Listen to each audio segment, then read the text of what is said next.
Welcome back, Mobile Home Park Nation. Ferd and Gene here again today. Another episode of the Mobile Home Park Lawyer Podcast. My guest today, he's a weatherman by trade, but he's also involved in the MHP industry. He's going to tell us about an upcoming conference, one that I've been fortunate to attend. Look forward to attending this year again. Please help me welcome my guest, Gene Norman. Gene, thanks for coming on the show, man. Hey, thanks so much for having me, Ferd. I really appreciate it. You got it. You know, I'm rarely right in my profession as a lawyer, but I think I'm right more than the average weatherman. So are you the average weatherman, or are you better? Because well, Ferd, I was a broadcast television meteorologist for over 25 years, and I still do some freelance work. And what I always tell people is the forecast is never wrong. It's how you hear it. Just keep that in mind. Oh, wow. I don't know if that will work in a courtroom, though. Yeah. I have clients all the time. I'm like, you don't have to take my advice. You have to pay for it, but you can take it or not. And then regularly they'll come back and be like, I should have took your advice. What do you advise? What do you advise now? Like, well, oh boy. Sometimes like, well, it's too late, you know? So that's right. Anyway, so you're a weatherman by trade. Tell us, or broadcast meteorologist. I guess I'm not up to speed enough on all the differences, but tell us a little bit more about your background, Sure. How you got involved in MHP and SECO and some of the other things we're going to talk about today. Sure. Well, Ferd and viewers and listeners, I was on television in Houston, Atlanta. I've worked in Birmingham, and I've done some freelance work for the Weather Channel and for CNN. And I just love weather ever since I was a little kid. My fondest memory of my late father is when I was 12 years old. He hung out the window to screw in a weather monitoring kit that he got me for Christmas. It had an anemometer, a thermometer, all those otters. Monitors, what do you want to call them, sensors. And every day I would dutifully write down the temperature and the wind and all that stuff and try to make forecasts. And one night there was a really bad storm, and I woke up the next morning and my weather station was gone. And I wanted to know what was the force stronger than my 6'4" father, who was still the largest figure in my life, even though he left us last year. But and that put me on a path of trying to understand what goes on in the sky. And it led me to a career at NASA. And after that, career on television. And now a different kind of application of weather, which is helping people who really need to know when bad weather's coming. That's just the bottom line. The company I work for, the parent company, is Weather Call. And we've been providing instant alerts to people since 2007, when the Weather Service changed the way they put out the warnings. Very specific warnings, as opposed to telling you something's in the county. But unfortunately, a lot of people still get those county-based warnings, get confused, maybe take the wrong action or don't take any action at all. And we became aware, of course, of the unfortunate stigma in the manufactured housing community. They're not tornado magnets. That's nonsense. You and I know that. Yes. Securely anchored homes often survive bad storms. And I have plenty of pictures of a site-built home right next door that's collapsed or damaged, and the manufactured home is not.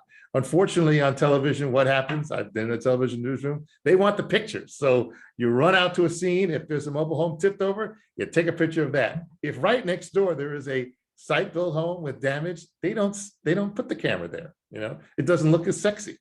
But we wanted to help the people in these communities get the information that they need. And we introduced a program called Hazard Call, and it's a mobile app that an on-site community manager uses to both message residents about anything, not just weather, but when the water goes out, when they need to wrap their pipes for a cold winter's night, or in the last year, we saw great use of our service as people needed to know about the availability of COVID testing when offices closed, and then when they reopened, and when some of their community services were coming back online. So it's a great way for an on-site manager to communicate with a resident, along with letting them know about impactful weather. They get a phone call, they get a text, they get an email. So they get lots of ways to get the word about what's happening.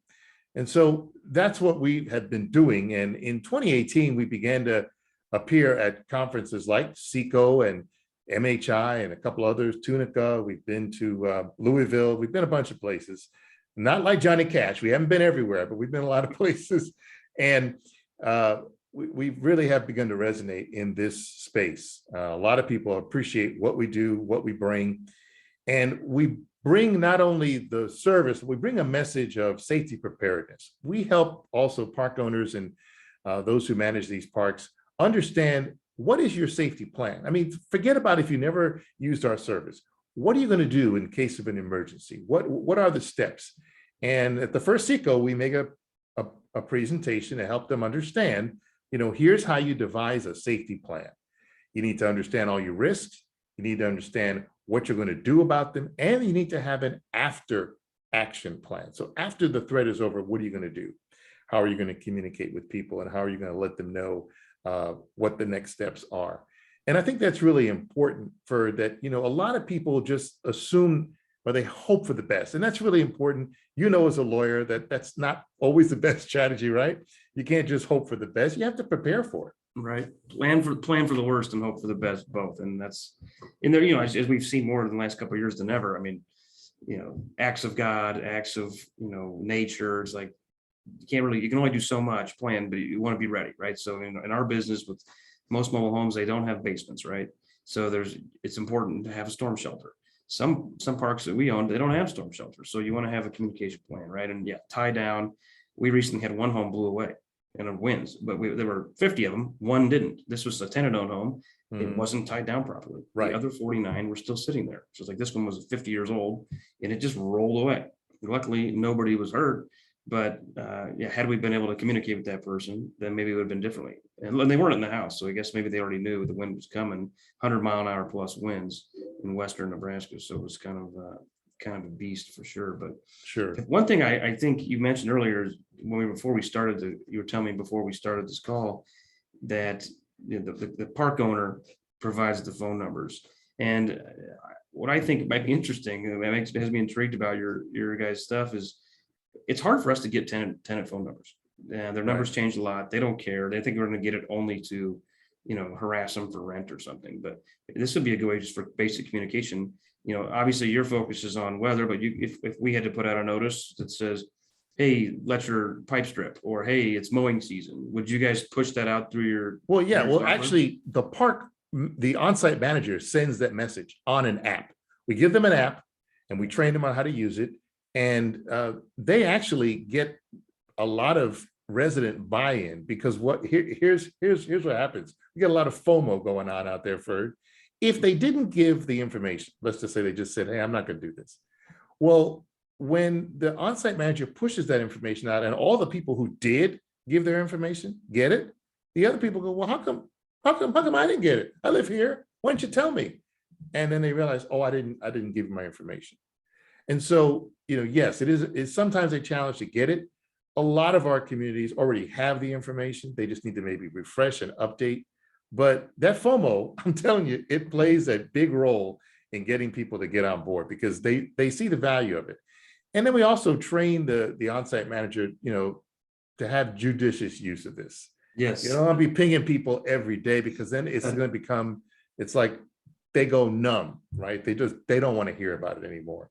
But if they get, maybe once or twice a month or 3 times a month or something like that, I've seen them use it to talk about, one of the funniest ones was, please don't feed the bear that keeps coming into the community. This is in upstate New York. I just got a chuckle out of it.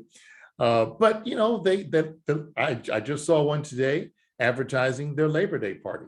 These are great ways to help increase the communication. We can even show the on-site manager how to attach a longer document. Text message is usually 120 characters, but you can attach a link to a longer document. And we had a lot of our clients do that last year when COVID was going on, to let them know, hey, here's some more information we need to let you know about what we're doing, what you need to do, and what resources are available. So it's an overall communication tool. But you're right, there is a first step. The on-site manager, the owner, has to give us that resident list, keep it maintained. But what we're learning is, once we establish the program, the residents, they want to make sure that you've got my new phone number, my new email, or whatever, so that they can keep up.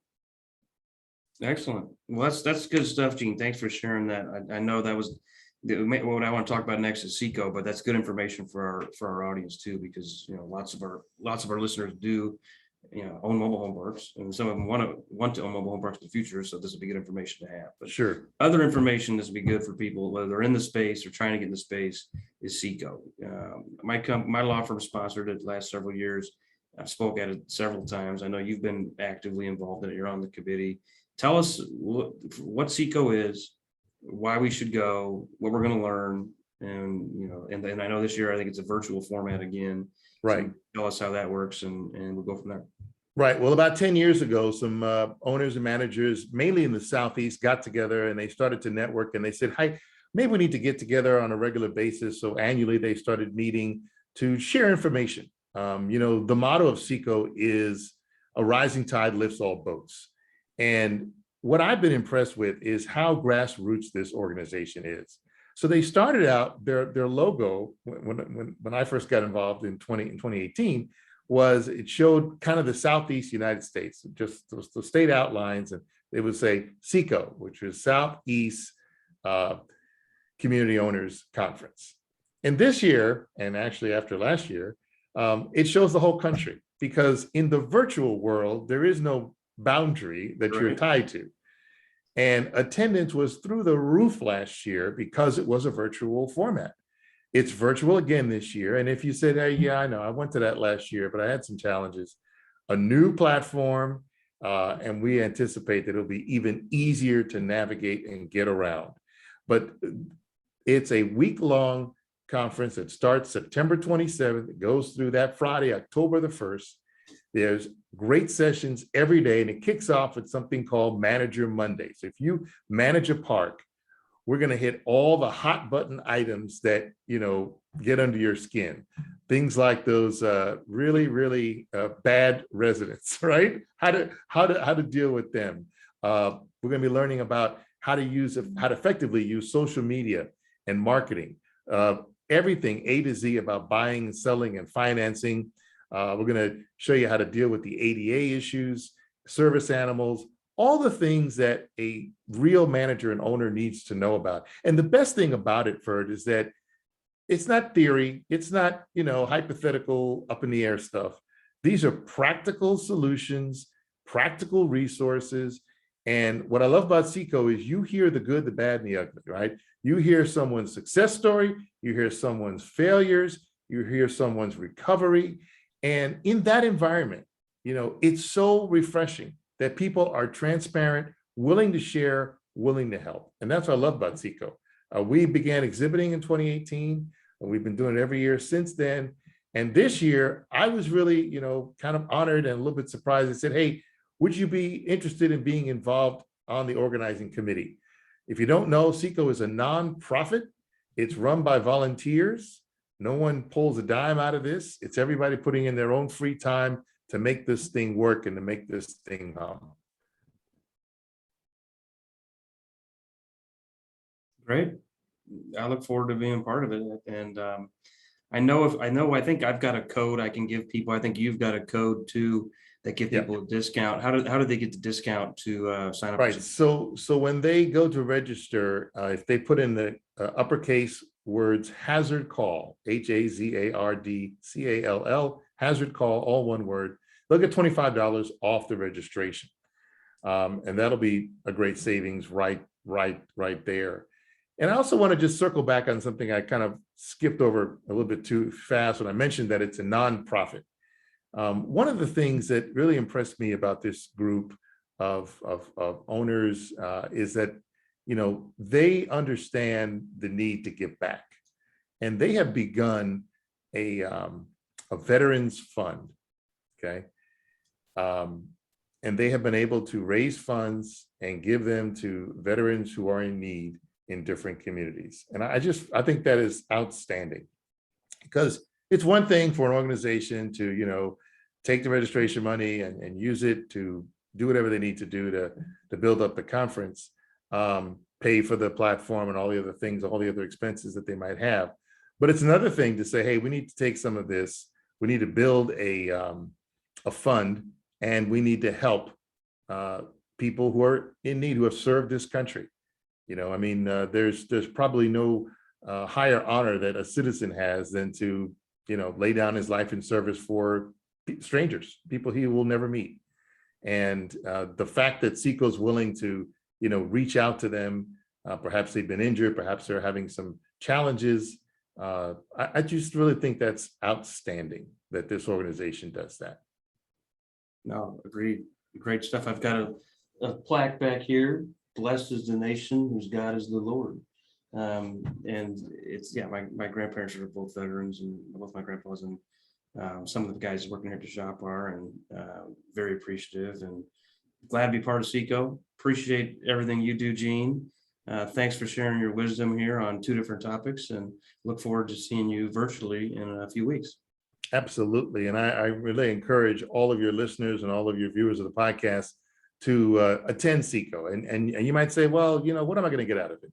There's going to be 3 things you're going to get out of SECO. Number 1, you're going to get education. Okay. Number 2, you're going to get information and resources that you probably can't get anywhere else. And 3, you're going to make networking connections that are really going to be helpful to you, both personally as well as professionally. And I have to say, I don't know a lot of conferences that can promise those 3 things and deliver. And this is a conference that's put on for owners by owners. It's not some external organization trying to tell you some theoretical ideas and, well, this is what the book says or whatever. This is people who live, breathe, and sleep manufactured housing. Just on another personal note about this, in 2018, when we began to first market the service, I had the opportunity to go to Oklahoma in January for some reason, and I can't remember why I was there, but it was like 2 degrees.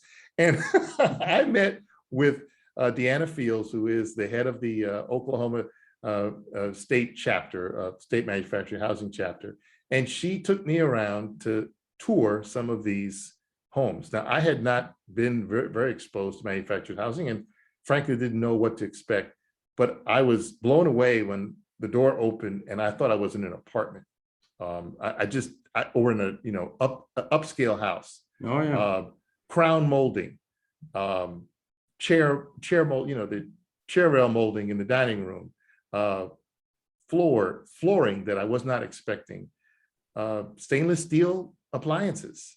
This isn't what you might think manufactured housing is if you don't know. And if you are involved in it, well, you're saying, well, sure, we know that. But think of how many people outside of this environment don't really know that. And this is one of the things that's changed. And SECO is really also at the heart of trying to change the mindset of people and trying to work on